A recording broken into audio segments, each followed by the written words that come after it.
Alhamdulillahirabbil alamin. Wassalatu wassalamu ala Rasulillah wa ala alihi wa ashabihi wa man tabi'ahum bi ihsan ila yaumiddin, amma ba'd. Alhamdulillah, kembali di pertemuan ke-7 ini kita tentunya masih dalam membahas tafsir surat Al-Baqarah dengan membaca tafsir Taisir Al-Karim Ar-Rahman fi Tafsir Kalam Mannan karya Syekh Al-Allamah Abdurrahman Ibn Nasir As-Sa'di rahimahullahu ta'ala. Kita masih di firman Allah Subhanahu wa ta'ala di ayat yang ketiga. Kemarin kita sudah selesai dari pembahasan wa yuqimunas shalah, firman Allah wa yuqimunas shalah. Sekarang kita lanjut dengan sambungan ayat berikutnya, wa mimma razaqnahum yunfiqun. Di tafsir surat Al-Baqarah di ayat ketiga. Bismillah. Bismillahirrahmanirrahim. Qala al-muallif rahimahullah ta'ala, thumma qala wa mimma razaqnahum yunfiqun yadkhulu fihi an-nafaqatul wajibatu kaz-zakati wan nafaqati 'ala az-zawjati wal aqaribi wal mamaliki wa nahwi dhalika wan nafaqatul mustahabbatu bi jami'i turuqil khairi wa lam yadhkur al-munfaqu 'alayhi bi kathrati asbabihi wa tanawwu'i ahlihi wa li anna an-nafaqata min haitsu hiya qurbatun ila Allah wa atabi min ad-dallati 'ala at-tab'idi yunabbihahum annahu lam yurid minhum illa juz'an yasiran min anwalihim wa iradarin lahum wala mutkilah bal yantafi'unahum bi infaqihi wa yantafi'u bihi ikhwanuhum. Wa fi qawlihi razaqnahum isyaratun ila anna hadhihi al-amwala allati baina aydikum laysat hasilatan bi quwwatikum wa mulkikum wa innama hiya rizqullahi alladhi khawwalakum wa an'ama bihi alaykum fakama an'ama alaikum wa faddalakum ala kathirin min ibadihi fashkuruhu bi ikhraji ba'di ma an'ama bihi alaikum wa wasu ikhwanakum al-muqdamin. Baik, Masya Allah. Kata beliau rahimahullah ta'ala, tsumma qala, kemudian Allah Subhanahu wa ta'ala berfirman. Itu dalam kelanjutan ayat ketiga. Wa mimma razaqnahum yunfiqun, dan dari sebagian yang kami rezekikan kepada mereka, yunfiqun, mereka menginfakkan sebagian dari apa yang kami berikan kepada mereka. Apa makna dan kandungan ayat ini? Kata beliau rahimahullah, yadkhulu fihi nafaqat al-wajibah kaz-zakah.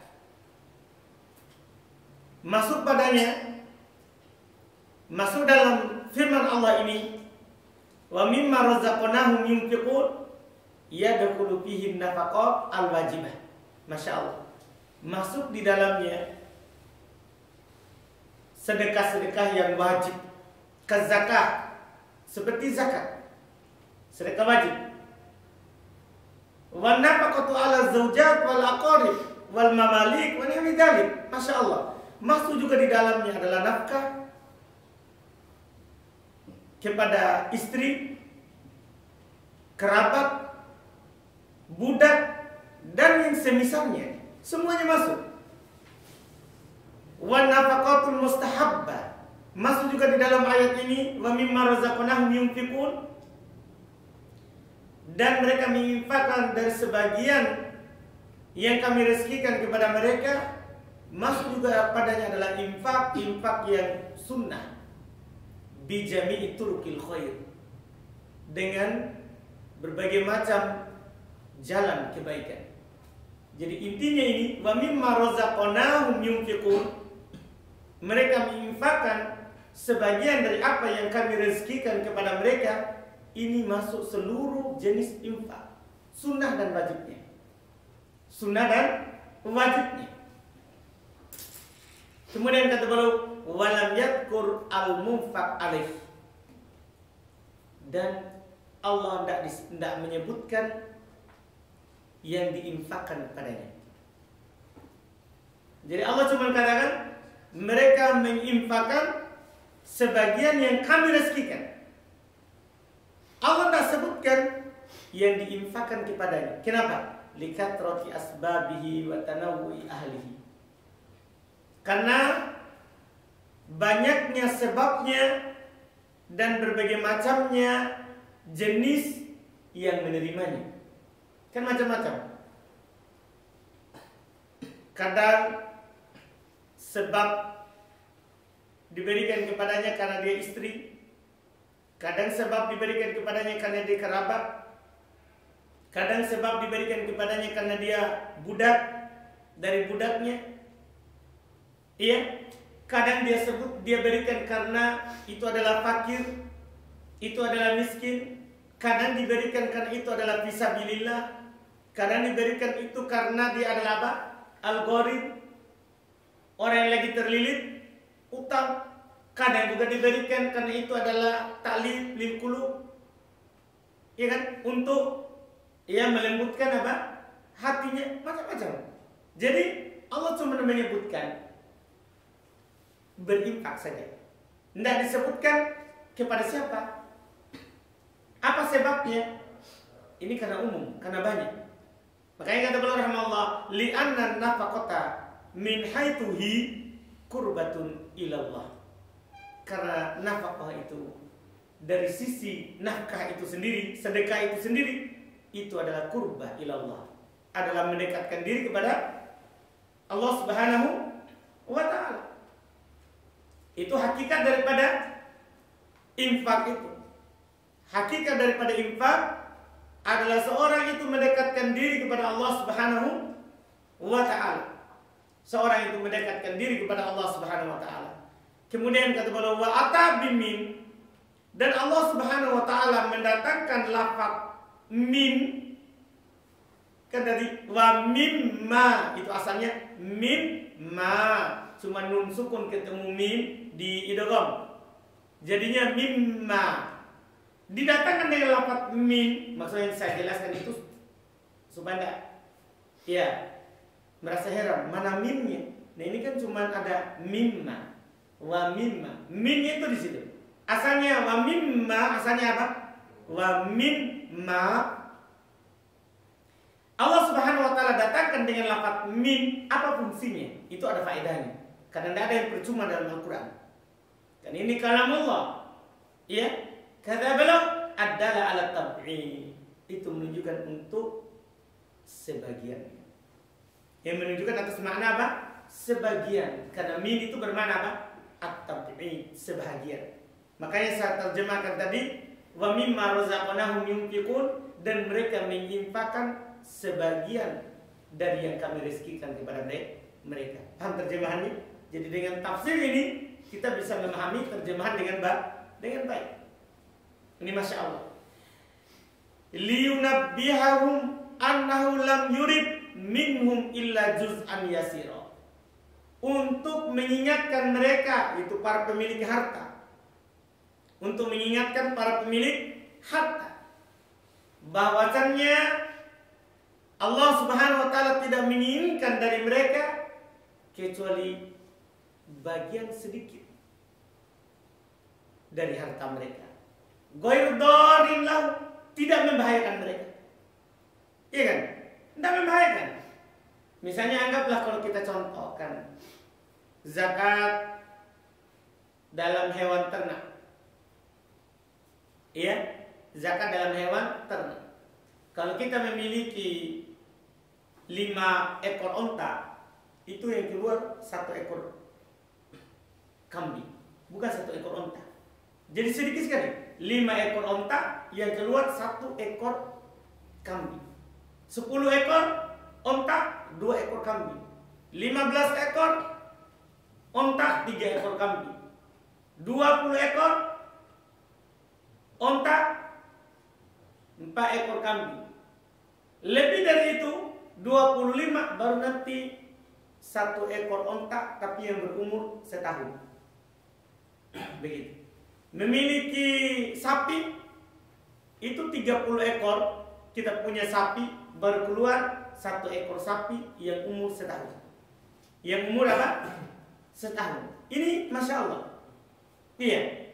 Memiliki 40 ekor sapi, maka keluar zakatnya 1 ekor sapi tapi yang berumur 2 tahun. Yang berumur 2 tahun. Ini Masya Allah. Ini contoh di sapi. Demikian pula kambing, ternak. Iya, kalau dari harta kita punya uang misalnya 10 juta, itu kan zakatnya rubul usyur, 1/40. Iya, jadi kalau 10 juta hanya 250.000 zakatnya. Itu sedikit sekali. Goyudor itu tidak berbahaya karena kita punya 10 juta cuma 250, ini sedekah wajib. Ini zakat wajib, tidak berbahaya. Tidak berbahaya. Wala goyudorin lahu wala muskilun dan wala muskilin, bisa juga begitu diatopkan ke dor, dan tidak memberatkan. Dan tidak apa? Memberatkan. Bal yang tafiuna hum biinfaqihim, bahkan sedekah itu mereka lah yang mengambil manfaat darinya. Sebenarnya manfaat daripada sedekah itu bukan untuk Allah. Manfaat faedah daripada berinfak itu, bersedekah itu adalah kembali kepada pemilik harta. Wa yantafi'u bihi ikhwanuhum, dan saudara-saudara mereka juga mengambil manfaat dengan itu, ya kan? Dari sisi pemilik harta dia dapat manfaat karena dapat pahala dari Allah. Dari sisi saudara mereka yang tidak mampu dia berikan, dapat juga manfaat dengan adanya kelapangan rezeki yang diberikan oleh Allah Subhanahu wa taala lewat tangan orang-orang yang punya rezeki. Ini kata beliau rahimahullah. Kemudian kata beliau wa fi qoulihi, dan dalam firman-Nya, razaqnahum, ini isyaratun ila anna hadhil amwal allati baina aydikum, ini adalah isyarat. Jadi firman Allah, wa mimma razaqnahum, dan dari apa yang kami rezekikan kepada kalian, ini adalah isyarat bahwasanya harta ini yang ada di tangan kalian laisat hasilatun biquwatikum, itu kalian tidak dapatkan dengan kekuatan kalian, bukan dengan wah ini karena memang saya bagus usaha, ini karena memang saya kuat bisnis, ini saya memang bangun jam 4 pagi. Ya, antum bisa melihat perjuangan saya itu tidak tidur sampai jam 2 untuk buat resepnya, bumbunya, menggoreng-gorengannya. Ditambah lagi saya bangun itu belum jam 4. Belum jam 4. Ya itu saya begitu, saya dapat banyak karena seperti itu. Enggak. Ini Allah ingatkan. Wa mimma razaqnahum. Ini isyarat bahwa harta yang ada di tangan kalian itu enggak didapatkan karena kekuatan kalian. Wa milkikum, dan memang kalian memilikinya, bukan. Wa innama hiya rizqullah, itu tiada lain adalah rezeki dari Allah. Jadi para pemilik harta jangan bersandar kepada kekuatan badan dan pikiran kalian, tapi pikirkan itu adalah rezeki dari Allah. Alladzi khawwalakum, yang Allah Subhanahu wa taala berikan kepada kalian. Wa an'ama alaikum wa an'ama bihi alaikum, dan Allah memberikan nikmatnya dengannya atas kalian. Fakama an'ama alaikum wa faddalakum ala katsirin min ibadi, maka sebagaimana Allah memberikan kepada kalian nikmatnya dan melebihkan kalian atas kebanyakan dari hamba-hambanya, karena lebih banyak orang miskin daripada orang kaya, berarti kalian dilebihkan oleh Allah daripada kebanyakan manusia. Orang-orang yang memiliki harta, fashkuruhu, ini dituntut ikutannya. Maka syukurilah. Bersyukurlah kepada Allah Subhanahu wa taala dengan cara apa? Bi ikhraji ba'di, dengan mengeluarkan sebahagian, bukan seluruhnya. Dengan mengeluarkan sebahagian ma'an amma bihi alaikum, apa yang Allah berikan berupa nikmat kepada kalian. Wa wasu ikhwanakum al-mu'damin, berikan kelapangan kepada saudara-saudara kalian yang tidak punya. Ya kan? Berikan kelapangan kepada saudara-saudara kalian yang tidak punya. Ya kan? Ini yang dikatakan juga oleh Nabi SAW dalam hadis Ibnu Abbas yang diriwayatkan oleh Imam Al-Bukhari rahimahullah taala, hal tunsaruna wa turzaquna illa bidu'afaikum. Tidaklah kalian ditolong dan diberikan rezeki kecuali dengan sebab adanya orang-orang lemah daripada kalian. Jadi orang kaya makin kaya itu karena banyaknya orang lemah yang ikut bersamanya. Iya kan? Ia dekat dengannya. Iya, apakah karena dia bekerja atau yang lainnya? Maka syukurilah nikmat Allah, berikan kelapangan kepada saudara kalian yang tidak punya. Lanjut. Summa qala wa katsiran ma yajma'u ta'ala baina as-salati was-zakati fil Qur'ani li'anna as-salata mutadamminatun lil ikhlasi lil ma'budi waz-zakati wan nafaqati mutadamminatun lil ihsani ala 'abidihi. فعنوان سعادة العبد إخلاصه للمعبود وسعيه في نفع الخلق كما أن عنوان سقاوة العبد عدم هذين الأمرين منه فلا إخلاص ولا إحسان. Baik, Masya Allah. Kemudian perlu mengingatkan, Masya Allah, sebagai penutup dari ayat ketiga ini, wa katsiran ma yajma'u ta'ala bainas shalah waz zakah fil Qur'an. Dan sangat banyak Allah Subhanahu wa taala gandengkan antara salat dan zakat dalam Al-Qur'an. Sangat banyak. Aqimus shalah wa atuz zakat. Bahkan dalam hadis Nabi sallallahu alaihi wasallam juga sangat banyak digandengkan antara salat dan zakat. Li'anna shalah, kenapa? Apa rahasianya? Kenapa salat selalu digandingkan dengan zakat? Beliau kasih tahu kita, beliau jelaskan, li'anna sholata mutadamminatul lil ikhlas lil ma'bud. Karena salat terkandung di dalamnya ikhlas terhadap yang diibadahi, yaitu Allah Subhanahu wa taala. Itu salat. Iya, waz zakat, sementara zakat wan nafaqah dan infak mutadamminul lil ihsan ala abidi. Terkandung di dalamnya berbuat baik kepada hamba-hamba Allah. Ini kan Masya Allah, kita tunaikan hak Allah, juga hak sesama manusia. Maka beliau bilang, fa'unwan sa'adatil abdi, maka lambang kebahagiaan seorang hamba ikhlasuhu lil ma'bud. Satu, lambang kebahagiaan itu kalau seorang itu ikhlas kepada Allah. Kemudian yang kedua, wasa'yuhu fi naf'il khalq, dan dia berusaha untuk memberikan manfaat kepada makhluk ciptaan Allah yang lain. Itu lambang kebahagiaan.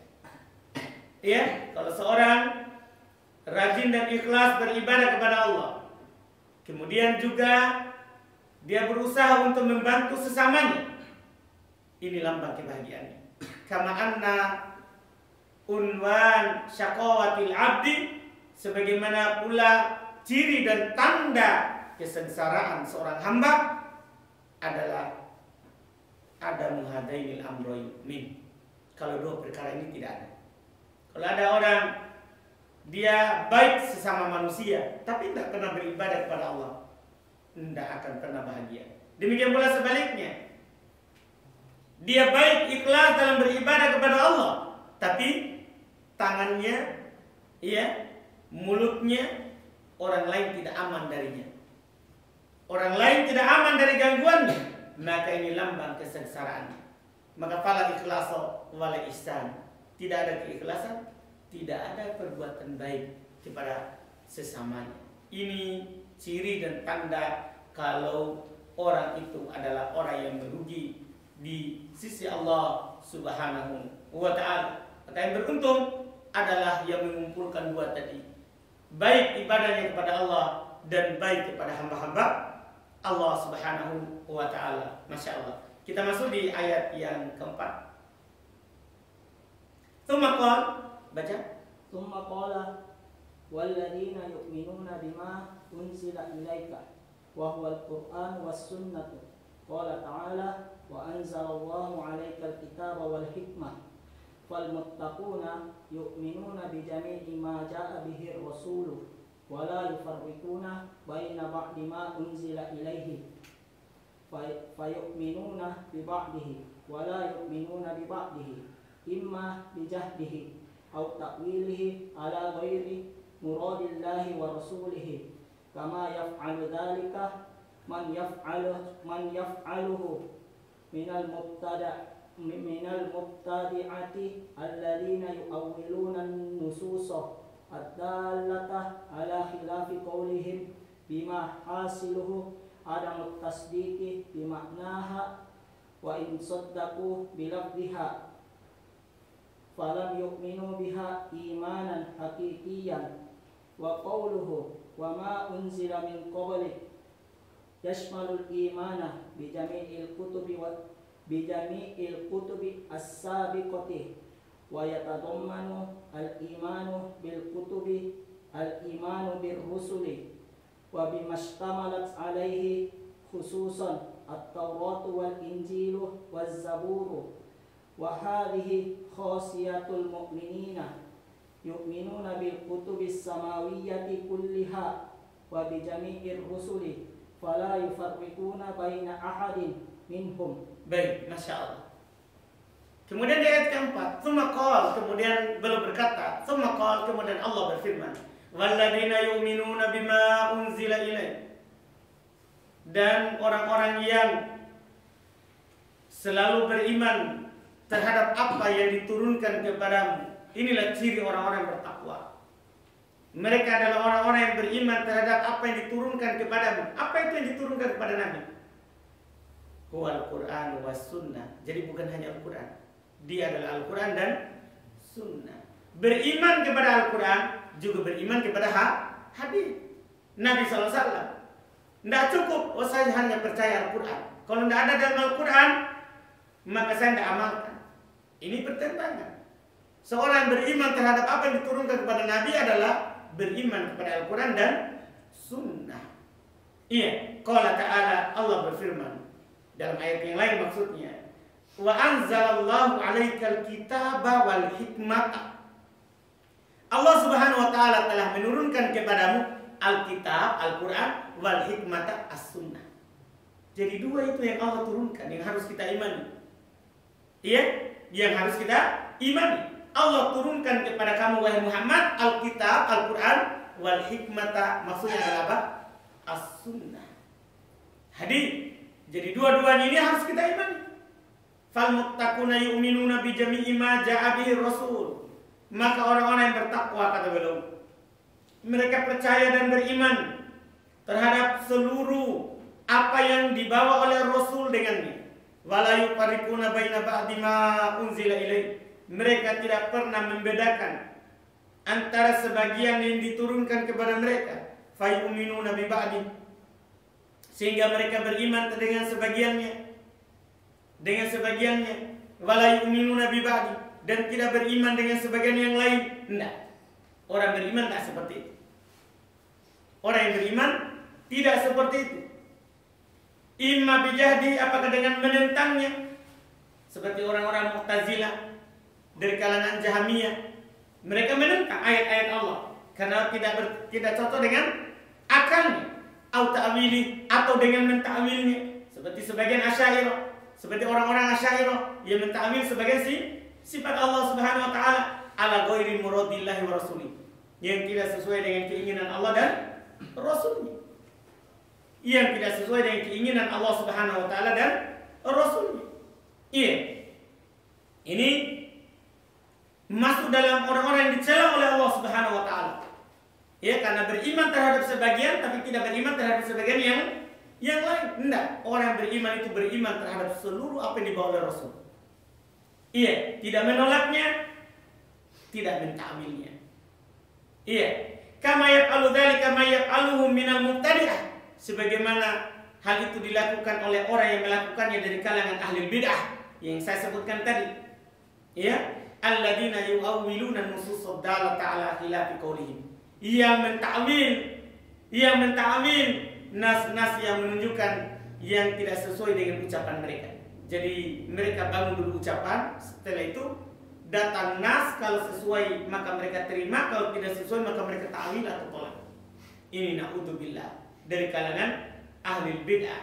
Jadi ini bentuk kesalahan mereka. Iya, yang kata beliau bima hasiluhu ada mutasdiq bima'naha, yang hasilnya ujung-ujungnya adalah tidak membenarkan maknanya. Wa in sadaqu bil abdiha, walaupun mereka membenarkan lafadznya. Walaupun mereka membenarkan lafadznya, falam yu'minu biha iman hakikian, maka mereka tidak beriman terhadapnya dengan keimanan yang sebenarnya. Untuk paham ini, jadi orang yang menerima lafaz Al-Quran ataupun lafaz hadis tapi mentakwil maknanya, itu belum beriman yang sebenarnya.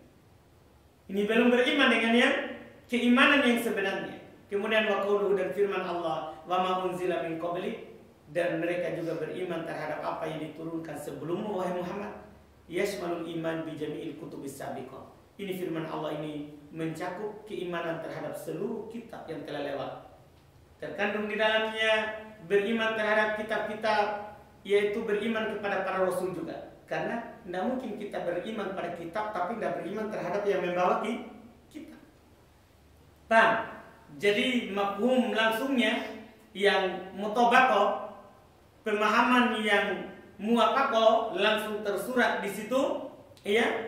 Yang langsung tersurat di situ yaitu kita beriman terhadap kitab yang Allah turunkan kepada rasul-rasul sebelum kita. Mafhumnya juga yang tertanam dan terkandung di dalamnya, yang tadammun, secara tadammun dan iltizam, mengharuskan kita beriman kepada yang diberikan kepadanya kitab itu, yaitu para rasul Allah Subhanahu wa taala. Wa bimastamalat alaihi, dan apa yang terkandung di dalam kitab-kitab itu, khususan At-Taurah wal Injil wal Zabur, secara khusus kitab Taurah, kitab Injil, kitab Zabur. Wa hadhihi khasiyatul mu'minin, inilah kekhususan orang-orang beriman. Ini kekhususan orang-orang yang beriman. Yu'minuna bil kutubis samawiyyati kulliha, mereka beriman terhadap kitab-kitab yang turun dari langit seluruhnya, dari Allah maksudnya. Wa bi jami'i rusuli, dan mereka beriman kepada seluruh para nabi dan rasul Allah. Fala yufarriquna baina ahadin minhum, ini keunggulan dan keutamaan orang yang beriman. Mereka tidak membedakan. Beda kalau orang yang sebelumnya tidak beriman kepada Allah, dari kalangan Yahudi, Nasara, kan? Mereka hanya beriman kepada nabi dan rasul mereka, tapi tidak percaya pada Nabi Muhammad SAW. Oleh karena itu mereka dianggap kafir, dari agama Allah Subhanahu wa taala. Karena orang-orang yang beriman kepada Allah itu tidak membedakan satu pun dari para nabi dan rasul Allah, juga tidak membedakan satu pun dari kitab-kitab Allah Subhanahu wa taala yang turun dari Allah Subhanahu wa taala. Kemudian beliau bilang, "Tsumma qala wa bil akhirati hum yuqinun wal akhiratu ismun lima yakunu ba'dal mauti wa khassahu bil dzikri ba'dal umumi li'anna al-imana bil yaumil akhir ahadu arkanil imani wa li'annahu a'zamu ba'idin 'ala ar-raghbati wal rahbati wal 'amali wal yaqinu huwal ilmu tammu alladhi laisa fihi adna syakkin al-mujibu lil amali." Baik, sampai situ insyaallah besok baru kita lanjut ayat kelima. Masya Allah. Tsumma qala, kemudian Allah berfirman, wa bil akhirati hum yuqinun. Ini ada di kedepankan dan diakhirkan ya. Saya wa yuqinuna bil akhirat. Wa hum yuqinuna bil akhirat. Karena yang beramal pada bil akhirati yuqinun, dan mereka yakin terhadap hari akhirat. Dan mereka yakin terhadap hari akhirat. Apa maksudnya akhirat? Wal akhirat, akhirat artinya ismun lima yakunu ba'dal maut. Itu nama untuk apa yang terjadi setelah kematian. Jadi semua setelah kematian dari alam kubur sampai nanti itu namanya alam apa? Akhirat. Itu namanya alam akhirat. Iya. Wa khassahu bidzikri, dan dia Allah khususkan penyebutannya ba'dal umum, setelah keumuman. Itu kan tadi kan gini, beriman kepada apa yang diturunkan kepada Nabi Muhammad, beriman kepada apa yang diturunkan kepada sebelum Nabi Muhammad. Secara khusus kan mereka beriman juga terhadap hari akhirat. Padahal di dalam apa yang diturunkan, apa yang dibawa oleh Rasul itu terkandung juga di dalamnya. Kan begitu? Dikhususkan setelah umum, li'annal iman bil yaumil akhiri ahadu arkanil iman. Kenapa dikhususkan? Karena keimanan terhadap hari akhirat adalah salah satu rukun iman. Ya kan? Ketika Nabi SAW ditanya oleh Jibril, mal iman, apa itu iman?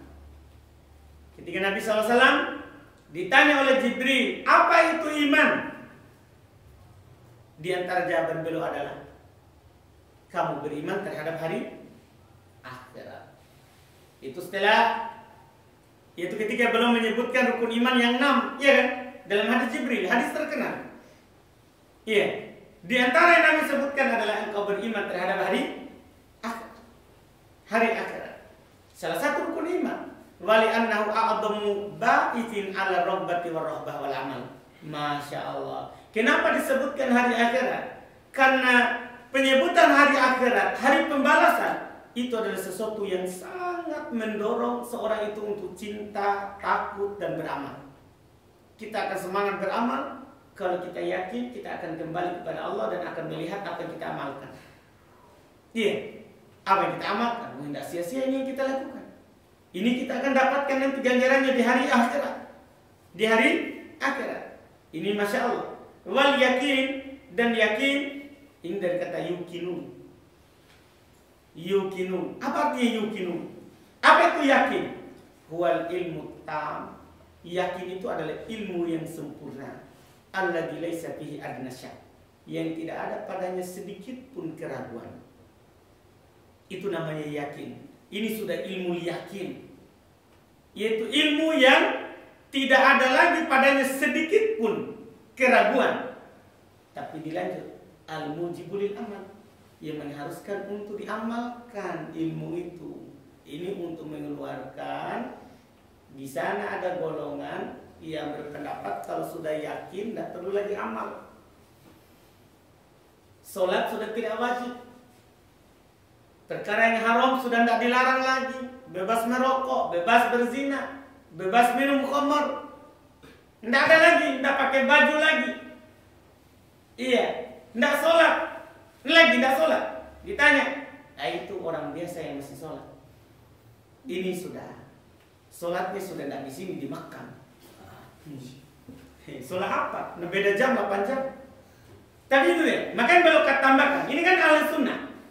Namanya orang yang yakin, yang tinggi keyakinannya seperti Nabi Muhammad SAW, itu mengharuskan beramal. Ya kan, Nabi beramal sampai belum meninggal. Tidak pernah meninggalkan apa? Amalan. Nah, ini harus dilanjutkan begitu. Namanya al-yakin, mereka yakin terhadap hari pembalasan. Ini mengharuskan apa? Mereka beramal. Mereka beramal untuk menghadapi hari itu. Untuk menghadapi hari itu. Ini yang beliau katakan di firman Allah Subhanahu wa taala di ayat yang keempat. Insyaallah besok baru kita lanjutkan ayat berikutnya ya dari surat Al-Baqarah ini. Alhamdulillah.